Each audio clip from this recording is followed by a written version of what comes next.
Alluvial everybody. There is a branch of chemistry that is known as polymeric chemistry.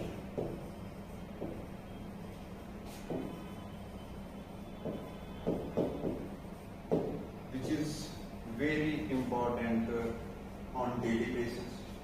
जो भी हमारे पास चीजें है, सपोज इस पैकेट इस वाले चीज से लेके आपकी चेयर्स, आपकी विंडोज, आपके पेन, आपका कोई भी चीज हो, उसमें इसका कलीदी किरदार।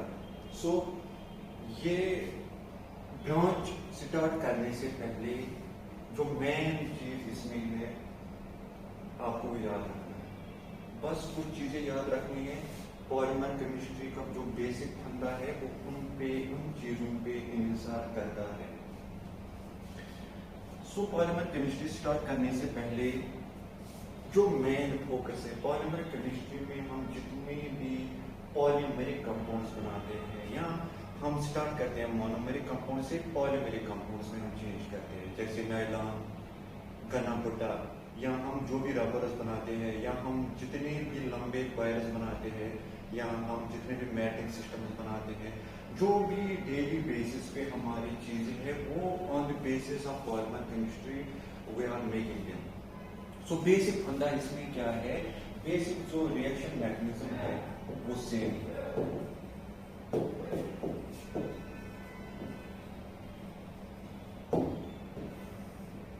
रिएक्शन मैकेनिज्म जो सारे कंपाउंड्स बनाने का तरीका वो सेम ही है, बस कंपाउंड्स पे डिफरेंट बनते हैं। We are taking different starting material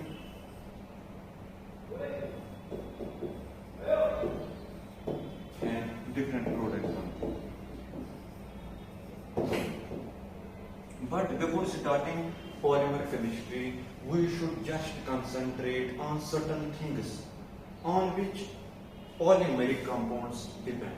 first आपको याद रखना है, आपको रिएक्शन इंटरमीडिएट्स में फ्री रेडिकल्स पे फुल फोकस होना चाहिए। Free radicals mostly their structure and more importantly their stability.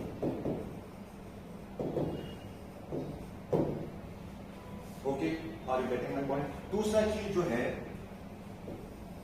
you should know what are the things by which we can generate free radicals. The things, the procedures by which we will generate free radicals.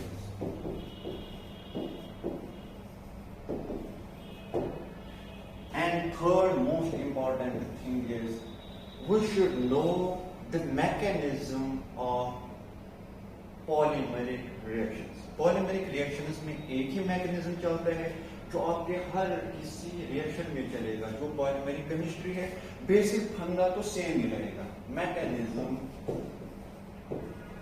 Of free radical reaction.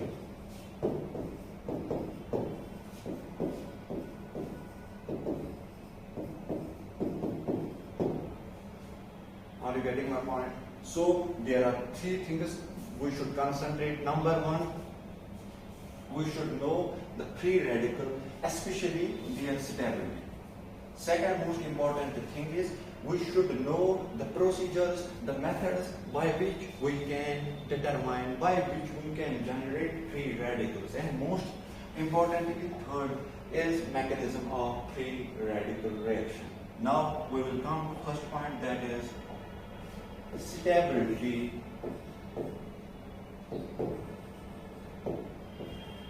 First we will come to generation of free radicals.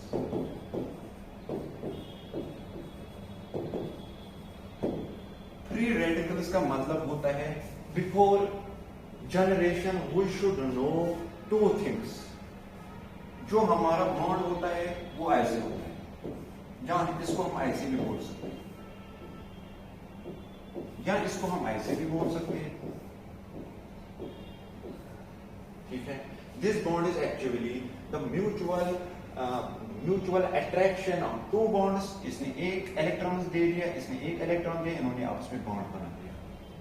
Now there are two things by which we can break this bond.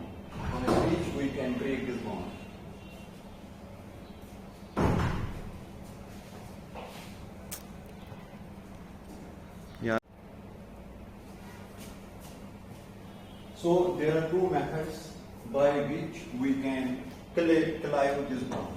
ये जो bond है हमारा, जिसको हम दो तरीके से क्लेव कर सकते हैं. First bond is heterolytic cleavage. ऐसे हम इसको क्लेव कर सकते हैं. ठीक है. ये जो यहाँ दोनों इलेक्ट्रॉन्स है वो इसने ले लिए एक इलेक्ट्रॉन जिसकी इलेक्ट्रोनेगेटिविटी ज्यादा है. ठीक है, समझ आ रहा है आपको? अगर सपोज करके हमारे पास ऐसे है, क्लोरीन की इलेक्ट्रॉन विड्रॉइंग कैपेसिटी बहुत ज्यादा है एज कंपेयर टू कार्बन, तो जो यहाँ जो दो इलेक्ट्रॉन को इसको वो ये लेगा, तो इस यहाँ बन जाएगा हमारा एक पॉजिटिव, दूसरा क्या बन जाएगा negative. This type of cleavage is known as heterolytic cleavage.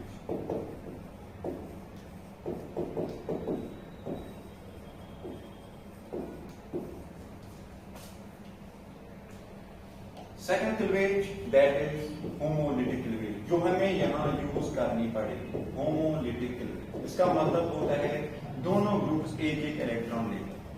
अगर हमारे पास ये बॉन्ड है, सपोज करके this is bond between two atoms. These two are atoms, my hands are atoms. This is the bond between them. ये एक electron लेगा, ये एक इलेक्ट्रॉन लेगा. This is known as homolytic cleavage. और होमोलिटिक क्लीवेज में अगर आप देखोगे, सपोज करके मैं लेता हूं BR, क्या हो जाएगा? इसको ये भी देखना है, आपको रिप्रेजेंट भी करनी होती है एक लाइन से, सिंगल हुक से ही करनी होती है. ऐसे सिंगल हुक से. जो हेटेरोलिटिक क्लीवेज है वो दोनों हुक्स, इसका मतलब दोनों इलेक्ट्रॉन इसने ले लिए. यहाँ का मतलब क्या होता है? इसने एक इलेक्ट्रॉन ले लिया, इसने एक इलेक्ट्रॉन ले लिया. यहाँ इसको ऐसे हम कर सकते सिंगल हुक से. ठीक है. यहाँ क्या बन जाएगा? यहाँ बन जाएगा हमारा Br free radical plus Br free radical. So there are two types of cleavages. हमें यहाँ पॉलीमर केमिस्ट्री में क्या करना है? पॉलीमर केमिस्ट्री में हमें होमोलिटिक क्लीवेज करनी है, क्योंकि हमें फ्री रेडिकल मैग्नेटिज्म है, तो हमें होमोलिटिक क्लीवेज करनी है. सो हम आ जाएंगे पहले जनरेशन में सिंपल है. We use certain methods by which we can generate any free radical. ठीक है? Are you getting my point? हमारे पास बहुत सारे प्रोसेसेस है जिससे हम फ्री रेडिकल्स को जनरेट कर सकते हैं. उनमें से इंपॉर्टेंट फैक्टर है, first there are certain physical methods. जब भी आपको कोई भी रिएक्शन करनी हो पॉलीमर केमिस्ट्री में, तो क्या देखना है आपको देखना है कि there will be certain physical method by which we can generate any free radical. Suppose करके वी हैव लाइट और हीट. लाइट और हीट हमने ले लिया, सपोज करके यही वाला मॉलिक्यूल. हम जब लाइट या हीट देंगे तो ये फ्री रेडिकल्स में चेंज हो जाएगा. Br free radical plus Br free radical. This is the important thing by which we can generate any free radical. Second most important thing is by use of peroxides.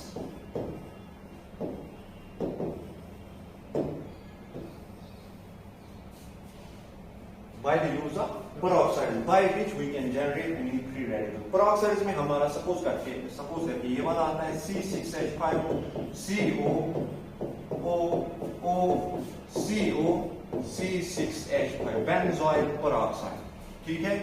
यहां से क्या होता है? Free radical reaction होती है. पहले इस पे, ये इसमें होमोलिटिक क्लीवेज होता है, तो ये देगा यहां से C6H5 CO free radical plus O free radical CO C6H5. So this is a basic initiated free radical. फिर यही फ्री रेडिकल हमारे फ्री रेडिकल मैकेनिज्म में मदद करेगा। यहां से ही स्टार्ट होती है रिएक्शन।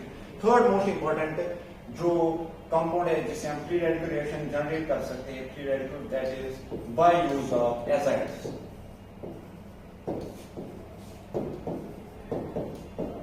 एजाइड्स में हमारे आते हैं ऐसे ही, जैसे पेरोक्साइड है वैसे हमारे एजाइड्स है CH3 CH and double bond and CH CH3. This is one of important azide. So these are certain things by which we can generate free radical. One more important thing is the use of reductants, oxidants.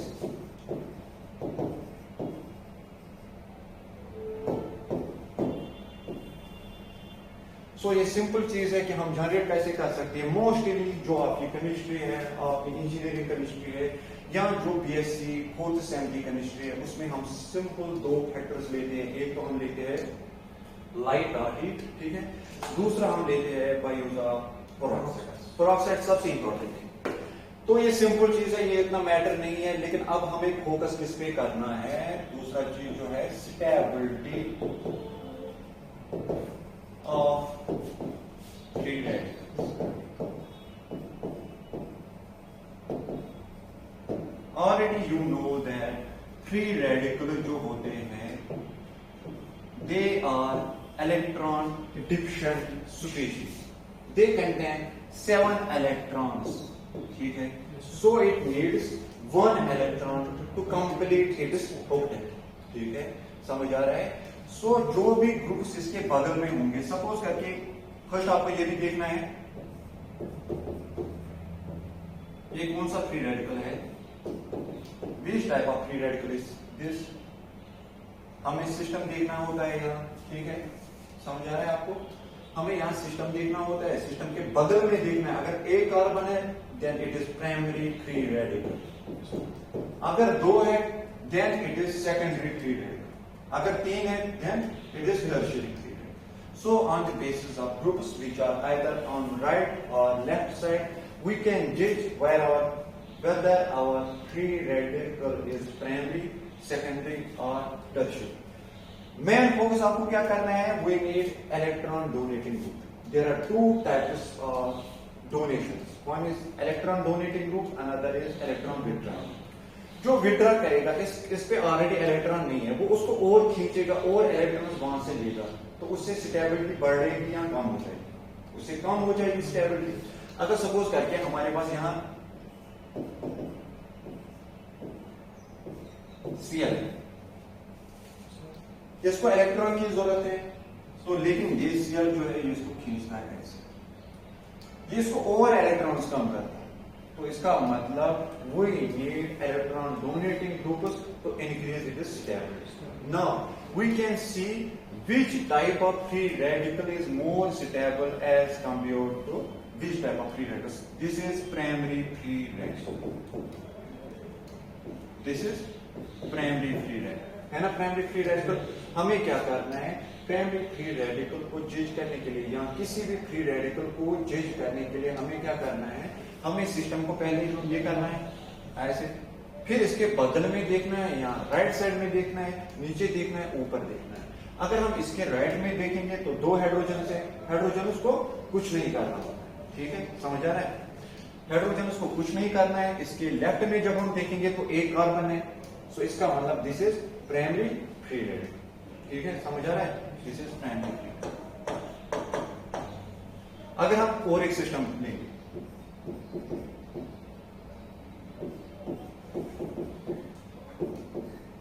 ये वाला बताइए ये कौन सा free radical है, this is secondary free radical. अगर हम देखेंगे इसके लेफ्ट में तो C है, इसके लेफ्ट में तो C है, यहाँ तो हाइड्रोजन है। Here are 2 carbon atoms which are attached directly to free radical. This is secondary free radical.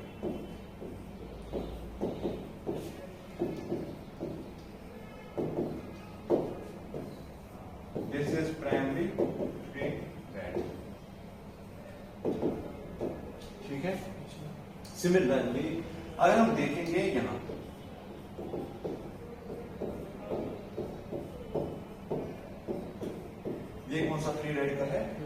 This is tertiary free radical. हमें सिस्टम को कवर करना है पहले। This is system, this is our system, we have focus in this system. इसके left में देखना है there is carbon, इसके राइट में देखना है देयर इज कार्बन, इसके नीचे देखना है there is carbon. So this is tertiary free radical. On the basis of inductive effect, हम इंडक्टिव इफेक्ट से देखेंगे which type of free radical is more suitable than which type of free radical. हमें यहां देखना है, इसको electron की जरूरत है, देने वाला एक है, so it is less as compare to यहां तो दो देने वाले हैं, this is more suitable in comparison to this. There are three groups which are donating its electrons to free radical. So on the basis of inductive effect, we can say that tertiary free radical is more stable than secondary than primary. Similarly, on the basis of hyperconjugation से भी हम बता सकते हैं कि which type of free radicals is more stable than. So simple चीज है, आपको ये अब आ जाएगा। Similarly, benzoic एसिड या कोई भी कंपाउंड है वहां पर आपको स्टेबिलिटी समझ में आ जाएगी। अब इसके बाद है हमारा तीसरा मैकेनिज्म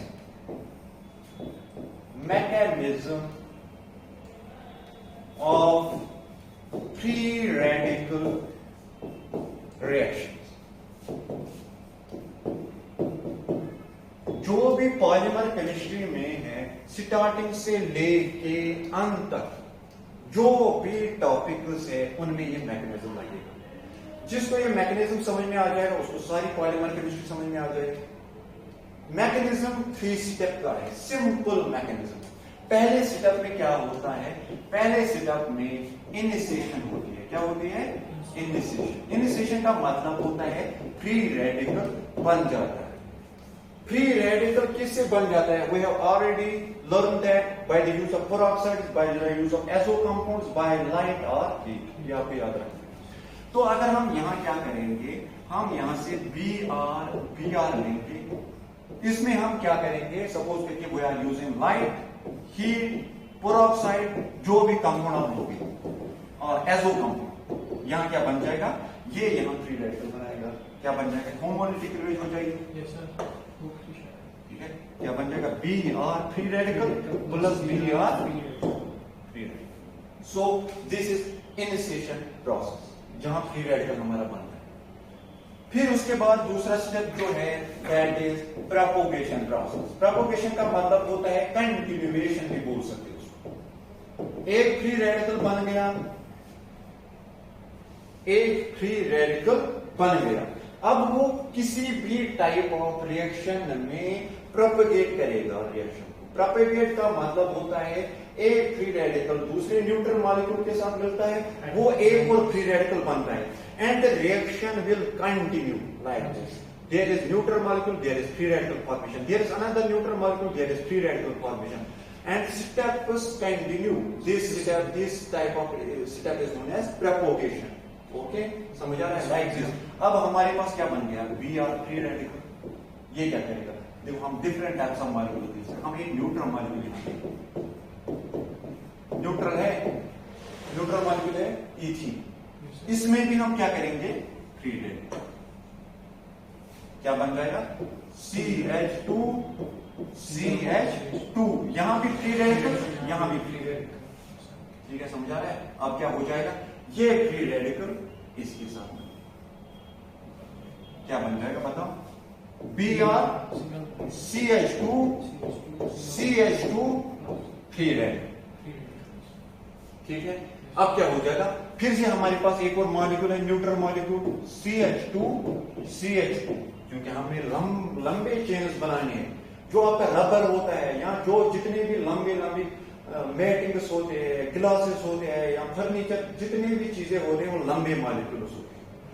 तो क्या करना है हमें? यहाँ फिर से हमें करना है होमोलिटिक। समझ आ रहा है? आपको मेरी बात समझ में आ रहा है?